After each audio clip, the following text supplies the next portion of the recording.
आज से हम ये Next.js जो है वो एक ऑथेंटिकेशन सिस्टम जो है वो स्टार्ट कर रहे हैं। तो इसके लिए हम एक प्रोजेक्ट जो है वो क्रिएट करते हैं npx create next app and latest। Project का नाम हम रख देते हैं Fold10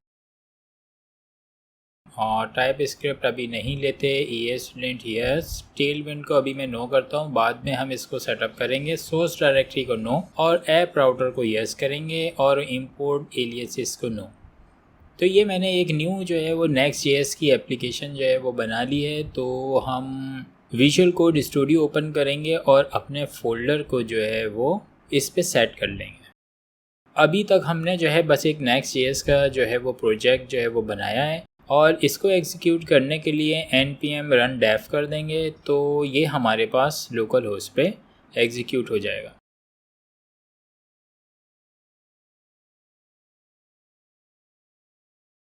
तो हम लोकल होस्ट 3000 पोर्ट पे देखते हैं, मेरे पास एरर आ रहा है। वो इस वजह से कि मेरे पास IIS भी जो है वो एग्जीक्यूट कर रहा है, तो लोकल होस्ट उसने लिया हुआ है। इसको मैं स्टॉप करता हूँ और वापस इसको चेक करता हूँ तो मेरे पास ये प्रोजेक्ट जो है वो एग्जीक्यूट कर गया। तो Next.js ये React.js के ऊपर ही है और बहुत ही बेहतरीन है।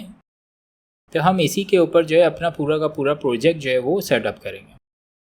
तो अभी हमारे पास कुछ भी नहीं है, तो कोई गिट भी नहीं किया हुआ है, तो हम इसके लिए एक गिट की जो है वो रिपोजिटरी जो है वो क्रिएट करेंगे गिटहब पे। इसके अंदर जो है वो गिट की इनिशियल रिपोजिटरी बनी हुई है, हम डायरेक्टरी में जाएंगे और उसको डिलीट कर देंगे। अब हम गिट को इनिशियलाइज़ करेंगे,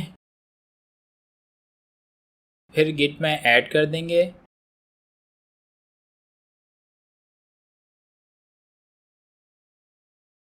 और ये हमारे पास सारी फाइल्स हैं, तो गिट में हम कमिट करेंगे कि भाई ये जो है हम प्रोजेक्ट जो है वो सेटअप कर रहे हैं। तो प्रोजेक्ट सेटअप कर रहे हैं हम Next.js का और इसकी जो हम ब्रांच रखेंगे वो होगी मास्टर।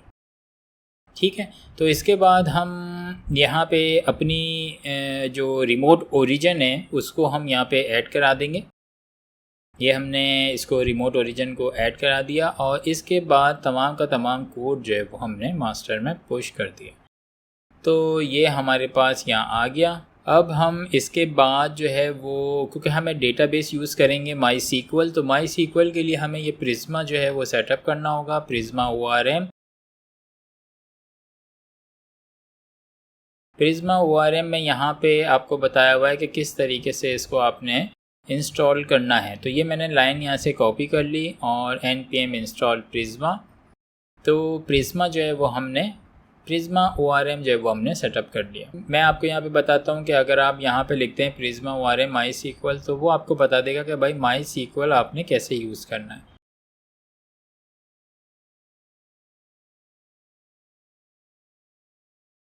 तो MySQL यूज़ करने के लिए हम कमांड जो है वो कॉपी पेस्ट करिए, चीज़ों को रिमूव किया, MySQL लिख के एंटर किया और अब हमारे पास MySQL आ गया। अब आप देखिए कि env की फ़ाइल में यह डेटाबेस URL दिया हुआ है। तो मेरे पास जो पोर्ट है वो 3306 नहीं है, मेरे पास 00307 है। मैं इसके लिए वेम सर्वर को जो है वो ऑन कर देता हूँ। वेम सर्वर ऑन होने के बाद phpMyAdmin में आते हैं।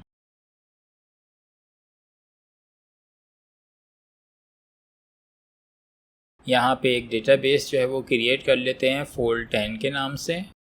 तो ये आ गई हमारे पास डेटाबेस, इसका नाम जो है वो कॉपी कर लेते हैं, अपने env के फोल्डर में आते हैं। MyDB की जगह पे हम ये रखेंगे, 3307 है, पासवर्ड कुछ भी नहीं है और यूज़र नेम रूट है। तो गिट इग्नोर में आने के बाद हम env की फ़ाइल को जो है वो इंक्लूड करा देंगे कि वो जो है वो गिटहब पे ना जाए। उसके बाद हम npx prisma db पुल कर लेंगे। db पुल करने का मतलब ये है कि अभी जो आपने जो टेबल बनाया है या हमने जो टेबल बनाया है उसको हम गेट कर लेंगे, लेकिन अभी तक हमने कोई टेबल बनाया ही नहीं है तो इसलिए ये पुल नहीं कर सका। हम एक टेबल बना लेते हैं यूज़र्स के नाम पे और इसमें आईडी रख देते हैं इंटीजर 11 अनसाइंड और ऑटो इंक्रीमेंट, उसके बाद first name, last name, email, और ईमेल को जो है वो हम यूनिक रख देंगे। और इसके बाद 2-3 कॉलम्स और ऐड कर लेते हैं हम, एक पासवर्ड के लिए, दूसरा क्रिएटेड ऐड, और उसको डेट टाइम पे रखेंगे, और साथ में अपडेटेड ऐड, और इसको नल कर। तो इस वक्त हमने एक टेबल जो है वो बना लिया है। तो अब प्रिज्मा पुल जो है वो डीबी काम करेगा। तो हम वापस आते हैं और हम इसको क्लियर करते हैं, क्लियर करके इसको प्रिज्मा डीबी पुल करते हैं। तो यह हमारी डीबी को रीड कर लेगा। और अब ये आपसे कह रहा है कि प्रिज्मा जनरेट जो है वो आप एक बार इसको चला लीजिए ताकि वो प्रिज्मा क्लाइंट जो है वो चल सके। तो हम npx प्रिज्मा जनरेट जो है वो चला लेते हैं। ये एग्जीक्यूट हो गया। इन्वायरमेंट वेरिएबल्स जो हैं वो इसने लोड करे और सारी चीज़ें उसने सेट कर दी हैं। यह हमारे पास प्रिज्मा का फ़ोल्डर आ गया है और इसमें स्कीमा है। ये देखिए यूज़र्स के टेबल को इसने यहाँ पे लिख दिया। तो जितने भी टेबल्स आपके पास होंगे ये उनका सारा का सारा स्कीमा यहाँ पे बना देगा डीबी पुल से। तो फिर मिलेंगे नेक्स्ट वीडियो में। Take care, bye bye.